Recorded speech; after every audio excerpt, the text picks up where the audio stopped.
মৰমৰ ছাত্ৰ ছাত্ৰীসকল, আমি আজি আবেদনৰ বিষয়ে আলোচনা কৰিম। আবেদন অৰ্থাৎ এপ্লিকেশ্যন। এই আবেদনসমূহনো কেনেকুৱা আহিব পাৰে? এয়া চোৱা, বিদ্যালয়ৰ শিক্ষক দিৱস উদযাপন কৰিবৰ বাবে অনুমতি বিচাৰি বিদ্যালয়ৰ প্ৰধান শিক্ষকলৈ এখন আবেদন লিখা। আন্তঃবিদ্যালয় ফুটবল প্ৰতিযোগিতাত অংশগ্ৰহণৰ অনুমতি প্ৰদানৰ বাবে বিদ্যালয়ৰ প্ৰধানলৈ এখন আবেদন লিখা। দেউতাৰ অসুখৰ বাবে তুমি 4 দিন স্কুললৈ আহিব পৰা নাছিলা, তাৰ বাবে ছুটি বিচাৰি বিদ্যালয় প্ৰধানলৈ এখন আবেদন লিখা। আবেদনত তোমাৰ নাম ঠিকনা নিলিখিবা। তোমাৰ বিদ্যালয়ৰ পুথিভঁৰালৰ গ্ৰন্থৰ নাটনিৰ বাবে হোৱা ছাত্ৰ ছাত্ৰীৰ অসুবিধাৰ বিষয়ে জনাই তোমাৰ বিদ্যালয় প্ৰধানলৈ এখন আবেদন লিখা। তোমাৰ অঞ্চলত বানপানী ক্ষতিগ্ৰস্ত ৰাইজৰ সাহায্য বিচাৰি জিলাৰ উপায়ুক্তলৈ এখন আবেদন লিখা। তোমাৰ বিদ্যালয় প্ৰধানলৈ তুমি বিদ্যালয়ত 4 দিন অনুপস্থিত থকাৰ কাৰণ দৰ্শাই ছুটি মঞ্জুৰিৰ বাবে এখন আবেদন লিখা।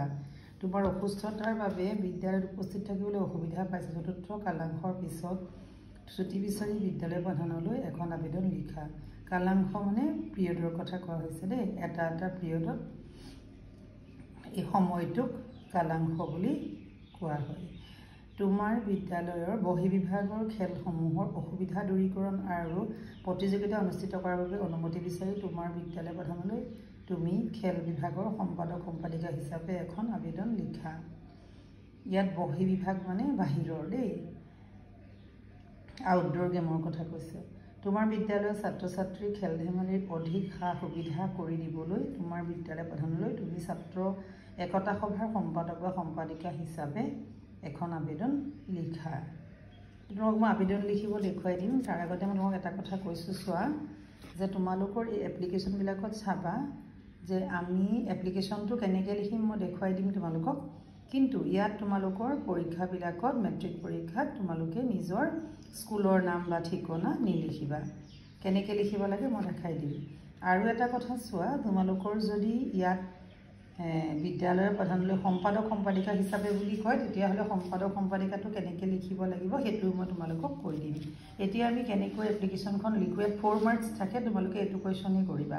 ইয়াৰ লগত ভাৱ সম্প্ৰসাৰণ কৰা থাকিব আৰু প্ৰতিবেদন থাকিব, কিন্তু নালাগে, তোমালোকে এইখনেই কৰিবা, 4 মাৰ্কছ পাবাই। মানে প্ৰথমতে এনেকৈ লিখিবা, ইয়াত যিহেতু স্কুলৰ নাম লিখিব নালাগে, প্ৰতি মাননীয় বা মাননীয়া ক বিদ্যালয়ৰ প্ৰধান শিক্ষক মহোদয়ৰ সমীপেষু।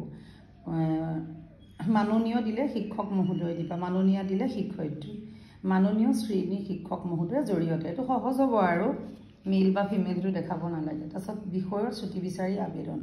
মহাশয়, বিনীত নিবেদন, এই যে যোৱা ইমান তাৰিখৰ পৰা ইমান তাৰিখে অসুখৰ বাবে বিদ্যালয়ত উপস্থিত থাকিব পৰা নাছিলোঁ, সেয়েহে দয়ালু মহোদয় অনুগ্ৰহ কৰি অনুপস্থিতিৰ উক্ত দুদিনৰ ছুটি মঞ্জুৰ কৰে যেন এই মহোদয়ৰ ওচৰত সৰল গুহাৰি। তাৰপিছত এনেকৈ তোমালোকে তলৰখিনি লিখি দিবা। এতিয়া আপোনাৰ একান্ত বাধ্য ছাত্ৰ, নাম, শ্ৰেণীৰ উল্লং। ইয়াত আৰু তোমালোকে বেলেগ লিখিব নালাগে দেই, এনেকৈ ডট ডট দি থৈ দিবা। আকৌ আন এখন মই দেখাই দিওঁ, বহুত ইম্পৰ্টেণ্ট। এইখন তুমি চোৱা, সদায় আহে মাননীয় খ বিদ্যালয়ৰ প্ৰধান শিক্ষক মহোদয়ৰ সমীপেষু খেল বিভাগৰ ভাৰপ্ৰাপ্ত শিক্ষক মহোদয়ৰ জৰিয়তে। এইটো লিখিবাই দেই। বিষয়টো চোৱা, খেল বিষয়টো সদায় এপ্লিকেশ্যনৰ ভিতৰৰ বস্তুটোত কি দিছে সেইটো চাই লিখি দিবা। খেল ধেমালি অধিক সা সুবিধাৰ ব্যৱস্থা হাতত লোৱাৰ বাবে প্ৰাৰ্থনা। এইখিনি এনেকৈ লিখিবা। বিনীতভাৱে জনাওঁ যে বৰ্তমানলৈ আমাৰ বিদ্যালয়ত খেল ধেমালিৰ যিখিনি ব্যৱস্থা আছে, ছাত্ৰ ছাত্ৰীৰ চাহিদালৈ চাই সেয়া পৰ্যাপ্ত নহয়। তাৰ উপৰি আজি কেইবাবছৰ ধৰি খেলা ধূলাৰ নতুন সা সঁজুলি একো কিনা হোৱা নাই। ইতিমধ্যে আগৰ সামগ্ৰীসমূহৰ বেছিখিনিয়ে ব্যৱহাৰ অনুপযোগী হৈ পৰিছে। আনহাতে খেলপথাৰখনৰ অৱস্থাও ভাল নহয়। খেল বুলি ক'লে খেলপথাৰখনৰ কথা আহিব দেই। ইয়াকো উন্নত কৰাৰ প্ৰয়োজন হৈছে। গতিকে এই অসুবিধাসমূহ আঁতৰাই খেল ধেমালি অধিক সা সুবিধাৰ ব্যৱস্থা হাতত ল'বলৈ মহোদয়াক বিভাৱে অনুৰোধ জনালোঁ। অনুগ্ৰহ কৰি অনুৰোধ ৰক্ষা কৰি বাধিত কৰে যেন। এতিয়া আপোনাৰ একান্ত বাধ্য ছাত্ৰ, নাম, খেল বিভাগৰ সম্পাদক, এনেকৈ দিলেই তোমালোকৰ হৈ যাব, বুজিলা। তাৰপিছত আৰু এখন তোমালোকে চোৱা, শিক্ষক দিৱস উদযাপন কৰিবৰ বাবে অনুমতি বিচাৰি। প্ৰথমৰখিনি এনেকৈ লিখিবা, মাজৰখিনি ইয়াৰ ওপৰৰ তোমালোকে ইয়াত 1 পাবা, মাজৰ বিষয়টোত 1 পাবা, আৰু মাজত যিখিনি লিখিবা তাত 1 পাবা, আৰু শেষৰ তোমালোকে এড্ৰেছটোত 1 পাবা। টোটেল 4 মাৰ্ক পাবা, 4 মাৰ্কছ। বিনীতভাৱে জনাওঁ যে প্ৰতি বছৰৰ দৰে এইবাৰো আমাৰ বিদ্যালয়ত শিক্ষক দিৱস উদযাপন কৰিবলৈ সকলো ছাত্ৰ ছাত্ৰীয়ে আগ্ৰহ কৰিছে। সেয়েহে শিক্ষক দিৱসটো উদযাপন কৰিবৰ বাবে অনুমতি প্ৰদান কৰে যেন এই মহোদয়ৰ ওচৰত সৰল প্ৰাৰ্থনা। ইয়াত এনেকৈ তোমালোকে লিখি দিবা।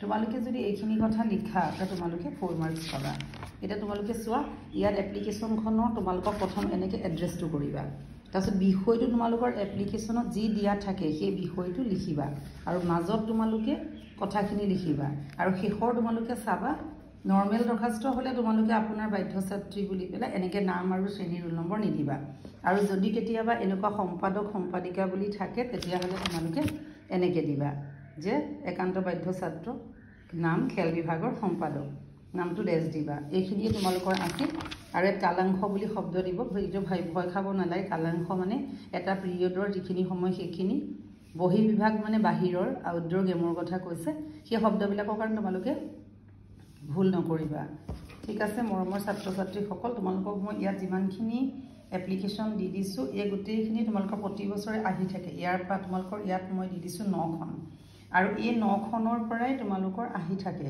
এনেকুৱাই বেলেগ নাহে ইয়াত 4 মাৰ্কছ তোমালোকে কমন পাবাই গতিকে তোমালোকে এপ্লিকেশ্যন কৰিবা আৰু নীতি নিয়মবোৰ মই দেখাই দিছোঁ তেনেধৰণে কৰিবা নিজৰ নাম ঠিকনা নিলিখিবা তোমালোকৰ এইটো 9ৰ কাৰণেও দৰকাৰী আৰু 10ৰ মেট্ৰিকৰ কাৰণে মষ্ট একদম কমন কুৱেশ্যন আৰু তোমালোকে 4 মাৰ্কছটো ল'ব পাৰিবা 4টা ষ্টাইলত এনেকৈ তোমালোকে লিখিবা দেখিছানে এইখনো মষ্ট ইম্পৰ্টেণ্ট গতিকে তোমালোকে ভিডিঅ'টো শ্বেয়াৰ কৰিবা লগৰ লগত আৰু লাইক এটা কৰিবা কিন্তু দেই লাইক এটা কৰিলে ভাল লাগে লাইক কৰিবা কিবা থাকিলে কমেণ্ট কৰি সুধিবা থেংক ইউ